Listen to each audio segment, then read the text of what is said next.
नमस्कार दोस्तों। आस्था केसरी जो एक कप सिरप है, ये मुझे इतना सूट किया कि दिन भर में मुझे बहुत खांसी आती थी। और मेरा नाम लाल जी यादव है, मैं लखनऊ का रहने वाला हूँ।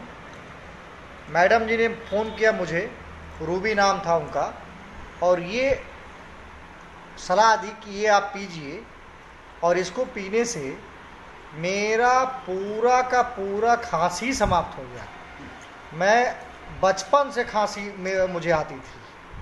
तो मेरे मित्रों, मेरे भाई और बहनों, मेरे देशवासियों, इसका बहुत अच्छा प्रभाव पड़ रहा है। तो आप लोग इसको लें और नियमित रूप से इसे पीजिए।